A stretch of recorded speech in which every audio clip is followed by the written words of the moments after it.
Welcome to maths की नई दुनिया। आज के इस वीडियो में हम लोग क्लास 10 भारतीय भवन बायोलॉजी के चैप्टर 2 के अति लघु और लघु उत्तरीय क्वेश्चंस को सॉल्व करेंगे। तो आप लोग वीडियो फर्स्ट देखे होइएगा। अगर नहीं देखे हैं तो उसका अगर आप देखना चाहते हैं तो नीचे डिस्क्रिप्शन बॉक्स में लिंक है।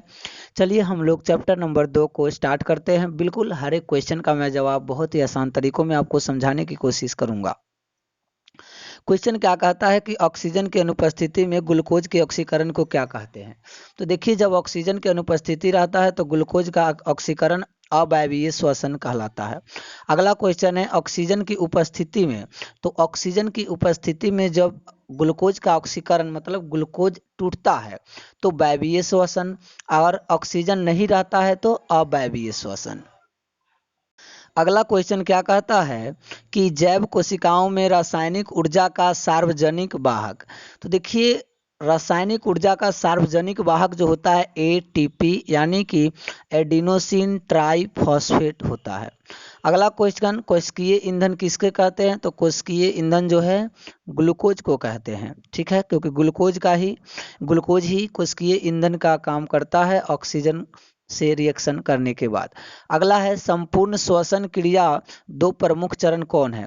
तो पहला है प्रश्वास और दूसरा होता है उच्छ्वास। प्रश्वास में श्वास अंदर लेते हैं और उच्छ्वास में बाहर छोड़ते हैं। चलिए अगला क्वेश्चन है श्वसन जीवों के लिए क्यों जरूरी है।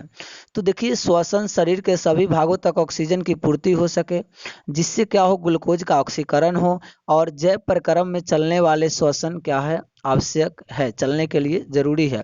अगर नहीं मिलेगा तो क्या हो जाता है, वही लैक्टिक अम्ल जम जाता है। नेक्स्ट है श्वसन की प्रक्रिया में उत्पाद के रूप में क्या मुक्त होता है। तो उत्पाद के रूप में कार्बन डाइऑक्साइड, जल तथा ऊर्जा मुक्त होती है। ऊर्जा काम आ जाता है, हमारे शरीर से श्वास के द्वारा फिर से CO2 बाहर निकल जाता है और उसमें वेपर फॉर्म में क्या होता है, पानी का ड्रॉपलेट्स भी बाहर निकल जाता है जब हम लोग श्वास छोड़ते हैं। अगला क्वेश्चन है श्वसन के दो चरण को किस आधार पर बांटा गया है। तो दो चरण को ऑक्सीजन की उपस्थिति के आधार पर वायवीय और अनुपस्थिति के आधार पर अवायवीय, मतलब उपस्थिति और अनुपस्थिति में बांटा गया है।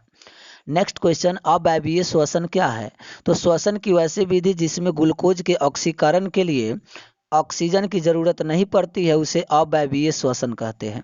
यानी कि ग्लूकोज को तोड़ने के लिए जब ऑक्सीजन की जरूरत नहीं हो तो उसे वैसे श्वसन को अवायवीय श्वसन कहा जाता है। अगला क्वेश्चन है वायवीय श्वसन की क्रिया किस स्थिति में आरंभ होती है।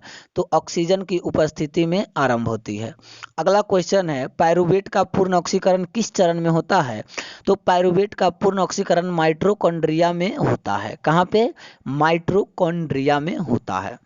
नेक्स्ट क्वेश्चन है पौधे में गैसों का आदान प्रदान किन चरणों में होता है। तो पौधों में गैसों का आदान प्रदान जो है रंध्रों में होता है, यानी कि एस्टोमाटा में होता है। 13 नंबर क्वेश्चन क्या कहता है, 13 नंबर क्वेश्चन ये कहता है कि पौधे में गैसों का विनिमय किस क्रिया से होता है। तो पौधों में जो गैसों का विनिमय है डिफ्यूजन यानी कि विसरण क्रिया से होता है। नेक्स्ट क्वेश्चन है अमीबा तथा पैरामीशियम में श्वसन शरीर के किस संरचना से होती है। तो देखिए, हम लोगों के श्वसन का प्रमुख अंग फेफड़ा है, लेकिन एक कोशिकीय जीव में कोशिका झिल्ली या प्लेजलेमा, ठीक है, यही या सेल मेम्ब्रेन क्या करता है, श्वसन का काम करता है। ठीक है, अगला है मछली का श्वसन अंग का नाम लिखे। तो देखिए, मछली का श्वसन अंग कौन सा है, गिलफरे या गिल्स होता है। स्थलीय कीट तथा मनुष्य के श्वसन अंग। स्थलीय कीट जो श्वास लेता है वो ट्रैकिया से लेता है। ट्रैकिया क्या होता है, वो ट्रैकिया के कारण ही उसकी संरचना होती है, और ट्रैकिया जो ऊपर हम लोग का जैसे नस फैला है उसका वैसा ट्रैकिया फैला रहता है। और हम लोग मनुष्य किससे लेते हैं, फेफड़ा से लेते हैं। अगला क्वेश्चन है स्थलीय कीटों में पाए जाने वाले श्वसन का प्रकार क्या है। तो वायवीय श्वसन है। अगला है वर्टिब्रेटा मतलब उच्च वर्ग के जंतु में दो ऐसे नाम लिखे जिसका श्वसन केवल फेफड़ा से होता है। मनुष्य है, पक्षी है, सांप है, उसके बाद आपका कौन आ जाएगा, डॉल्फिन है। ठीक है। ब्लू व्हेल है, ध्यान रखिएगा, डॉल्फिन और ब्लू व्हेल स्तनधारी के अंदर आता है, लेकिन शार्क मछली है तो मछली का गलफारा शार्क से होगा, झींगा भी गलफारे से हो जाएगा। ठीक है। अगला क्वेश्चन 19 नंबर है, मनुष्य में श्वसन क्रिया में संपूर्ण अंगों के नाम लिखे। तो सबसे पहले हम लोग नासिका छिद्र से श्वास लेते हैं, फिर नासा का पार्ट मतलब ऊपर जाता है, फिर कहाँ जाता है, कंठ द्वार, फिर श्वास नली मतलब ट्रैकिया, फिर नीचे होता है ब्रोंकस, ब्रोंकियोलस और अल्वियोली। इसमें दे दिया है श्वसन, श्वसनिकाय तथा फेफड़ा। अगला क्वेश्चन है, फेफड़ा द्वारा ऑक्सीजन किन दो क्रियाओं में पूरी होती है? तो वही प्रश्वास और उछाव। प्रश्वास ऑक्सीजन अंदर करने के, उच्छ्वास मतलब बाहर छोड़ने की क्रिया। नेक्स्ट क्वेश्चन है, पचे हुए भोज्य पदार्थ से ऊर्जा उत्पादन किस क्रिया से होता है? तो पचे हुए भोज्य पदार्थ से ऊर्जा ऑक्सीकरण से प्राप्त होती है। अगला है, ईस्ट में पायरुवेट से एथेनॉल किस प्रकार की क्रिया होती है, किस क्रिया से होता है? तो यह अवायवीय श्वसन है और किण्वन विधि द्वारा प्राप्त किया जाता है। ठीक है, ईस्ट में। और कब पूछ दे किस एंजाइम की सहायता से, तो जाइमेज नामक एंजाइम की उपस्थिति में होती है। अगला है, ज़्यादा चलने के कारण हमारे मांसपेशियों में क्रैम्प होने लगता है, मतलब दर्द होने लगता है, किसके कारण? लैक्टिक अम्ल के कारण, क्योंकि ऑक्सीजन मिल ही नहीं पाती है। नेक्स्ट क्वेश्चन है, ग्रसनी कंठ द्वार के नीचे कहाँ खुलती है? तो ग्रसनी में दो छिद्र है, एक कंठ द्वार और एक होता है निगल द्वार। तो कंठ द्वार में ग्रसनी किसके साथ खुलता है? स्वर यंत्र के साथ खुलता है। और जो है एक कंठ द्वार और निगल द्वार किसके? ग्रास नली में खुलता है। तो ये किसके? स्वर यंत्र, मतलब वोकल कॉर्ड, इसी की सहायता से हम बोल पाते हैं। ठीक है। पक्षियों में ये नहीं होता है, उसमें तो हम लोगों में लैरिंक्स होता है, उसमें सेरिंक्स होता है, इसलिए आवाज़ उसका थोड़ा सा पतला होता है। श्वसन के प्रथम चरण में बने पायरुवेट का पूर्ण ऑक्सीकरण कहाँ होता है? माइटोकॉन्ड्रिया में होता है। फिर अगर ये कह दे प्रथम चरण में कहाँ बनता है, तो प्रथम चरण में कोशिका में बनता है, कोशिकीय श्वसन जिसको कहते हैं। नेक्स्ट है, प्रत्येक श्वसन फेफड़े में प्रवेश कर विभाजित होने के बाद क्या बनाती है? ब्रोंकियोलस कहलाती है। जैसे हम लोग का फेफड़ा ऐसे बटा है, यहाँ से यहाँ आने के बाद यह उल्टे इकाई आकार में बढ़ जाता है, एगो फेफड़ा इधर है, एगो फेफड़ा इधर है, ये एगो ब्रोंकियोलस, एगो ये, फिर आता है तो ये ब्रोंकाई है, फिर ऐसे ऐसे ब्रोंकियोलस बटा हुआ है, और इसमें ऐसे ऐसे गुच्छा में अल्वियोली यानी कि वायु कोष्ठिका है। ठीक है। चलिए, अगला क्वेश्चन है, मनुष्य के शरीर में फेफड़ा कहाँ अवस्थित है? वक्ष गुहा में स्थित है। जो दोनों पसलियों के बीच में जो जगह है ना, वक्ष गुहा उसी में है। वक्ष गुहा के पश्च भाग में अवस्थित एक गुंबद आकार की रचना होती है नीचे की तरफ, उसको कहते हैं डायफ्राम। हीमोग्लोबिन कहाँ अवस्थित है? तो हीमोग्लोबिन रक्त के आरबीसी में, मतलब लाल रक्त कणिका में अवस्थित है। अगला क्वेश्चन है, रक्त से फेफड़ा में आया CO2 का बची हवा के साथ निकलने की क्रिया क्या कहते हैं? उच्छ्वास कहते हैं। और ऑक्सीजन का अंदर आना प्रश्वास कहलाता है। श्वासोच्छ्वास का नियंत्रण कहाँ से होता है? फेफड़ा से होता है। अब कहिएगा ये श्वासोच्छ्वास क्या है? तो देखिए, सांस लेते समय प्रश्वास, छोड़ते समय उच्छ्वास, दोनों को मिला देते हैं तो श्वासोच्छ्वास कहलाता है। श्वसन केंद्र मस्तिष्क के किस भाग में होता है?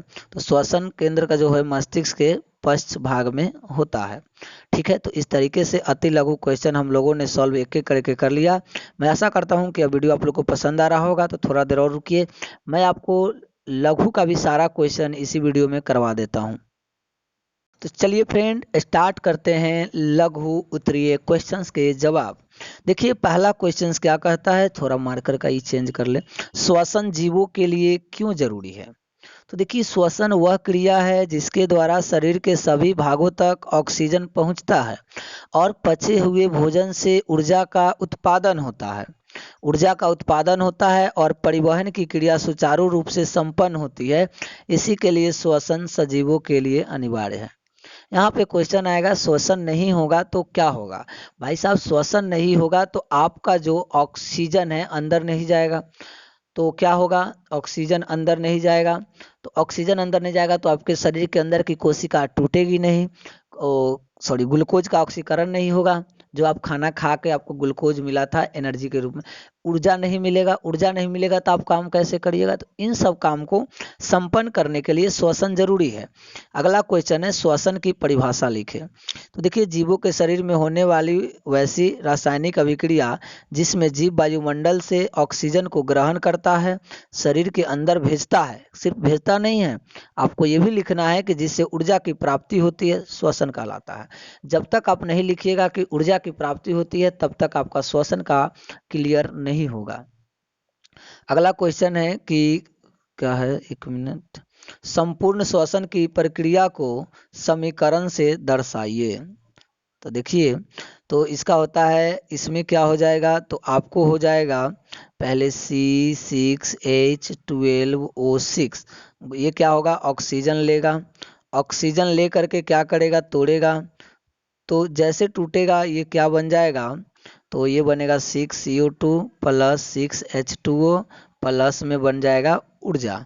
तो ये हो गया, इस तरीके से ये बन जाएगा। ठीक है, संपूर्ण श्वसन का समीकरण हमने लिख दिया जो CO2 H2O और ऊर्जा बना है। ग्लूकोज के आंशिक ऑक्सीकरण से किन किन यौगिकों का निर्माण होता है। तो ग्लूकोज का आंशिक ऑक्सीकरण कब होगा, जब नहीं मिलेगा ऑक्सीजन तब।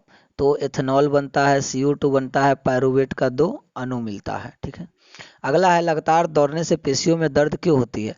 लगातार दौड़ने से हमारे मांसपेशियों कड़ी हो जाती है, शरीर में ऑक्सीजन की कमी के हो जाती है, मांसपेशियों के बीच खाली जगह बन जाता है और उसमें लैक्टिक अम्ल का निर्माण हो जाता है। यही कारण है कि दौड़ने से मांसपेशियों में दर्द होने लगता है। लेकिन आप लोग रोज रोज जब प्रैक्टिस कर लीजिएगा दौड़ने का तो आपको कोई फर्क नहीं पड़ेगा। अगला क्वेश्चन है, किण्वन किस प्रकार का श्वसन है। तो अवायवीय श्वसन है। यह कहाँ से होता है। तो देखिए, किण्वन एक प्रकार का अवायवीय श्वसन है जो ईस्ट में होता है, ईस्ट कवक में होता है। ऑक्सीजन की अनुपस्थिति में जब ईस्ट में ग्लूकोज का विखंडन होता है तब एथेनॉल और CO2 बनता है, जिस क्रिया को किण्वन कहा जाता है। ठीक है, अगला क्वेश्चन है, श्वसनिकाय या ट्रैकिया क्या है या श्वास नली क्या है। तो देखिए, नाक द्वारा भेजे गए ऑक्सीजन को लेकर फेफड़े तक जो पहुंचने का काम करता है उसे ट्रैकिया कहते हैं। इसकी लंबाई 11 सेंटीमीटर और व्यास कितना है, 16 mm है। जहाँ पे आपके वोकल कॉर्ड है और यहाँ पे कंठ के पास में यही वाला क्या है पार्ट, ट्रैकिया कहलाती है। ठीक है, चलिए, मछली में गिल्स कहाँ अवस्थित होता है। तो मछली का गलफरा आप जानते हैं, गिल्स जो है गिल्स कोष्ठ में अवस्थित होता है। यह मुंह के पीछे और नेत्र के बीच में चपटे थैली जैसा होता है। मछलियों का गलफारा सी आकार का होता है। जैसे मान लीजिए ये मछली है, ठीक है, ये मछली है, तो यहाँ पर इसका आँख होगा तो यहाँ पर सी आकार का गलफारा जैसा रहता है और उस पार्ट में भी रहता है, मतलब उधर के भी भाग में। अगला क्वेश्चन है, मानव शरीर की कौन सी संरचना श्वसन अंगों का निर्माण करती है। तो वही बताया, नासा छेद, नासा गुहा।